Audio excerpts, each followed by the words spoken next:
और पुजारी से कहा कि शंकर जी कहाँ हैं? उनके नाम का कोर्ट का वारंट है, उन्हें कल कोर्ट में हाजिर होना है। फिर पुलिस वालों ने वो वारंट पुजारी को दे दिया और वहां से चल दिए। फिर पुजारी ने उस वारंट को भोले शंकर के चरणों में रख दिया और कहा, प्रभु सारी दुनिया आपकी अदालत में आती है, पर प्रभु कल आपको इंसानों की अदालत में हाजिर होना है। दूसरे दिन जब कोर्ट खुला, सारे लोग आ गए। वकील साहब, सिपाही, जज साहब, केवट, जमींदार साहब सभी आ गए। फिर जज साहब ने केवट से कहा, कहाँ है तुम्हारा गवाह? फिर सिपाही ने आवाज लगाई, शंकर जी हाजिर हो। तो एक बूढ़ा आदमी फटे पुराने कपड़े पहने हुए जज साहब के सामने हाजिर हुआ। फिर जज साहब ने पूछा कि शंकर जी तुम्हारे पास क्या सबूत है कि केवट ने जमींदार साहब के पैसे दे दिए हैं?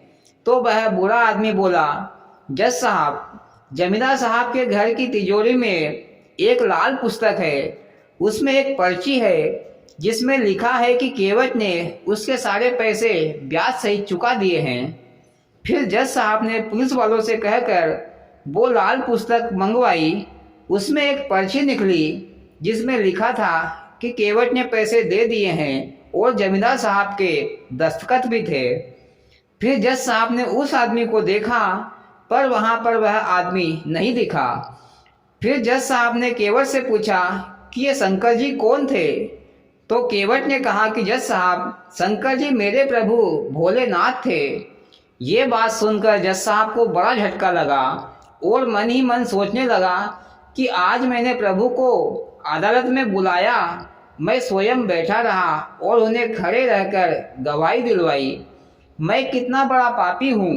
फिर जज साहब ने उसी दिन से जज की नौकरी छोड़ दी और वह रोजाना भोलेनाथ जी के मंदिर में जाते, पर वह बाहर से ही धूप में खड़ा रहता, कभी भी भोलेनाथ जी के मंदिर में नहीं बैठता और खड़े खड़े ही लोगों को ज्ञान की शिक्षा देता। इसी तरह धीरे धीरे लोगों ने उन्हें संत मानना चालू कर दिया।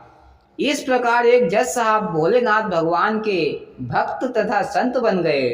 तो भाइयों, भगवान की हम भक्ति करते हैं तो भगवान हमारा साथ जरूर देता है, बस विश्वास होना चाहिए। और कहानी खत्म। वह मोदी जी बड़ी ही धार्मिक कहानी सुनाई, सुनकर ज्ञान प्राप्त हुआ।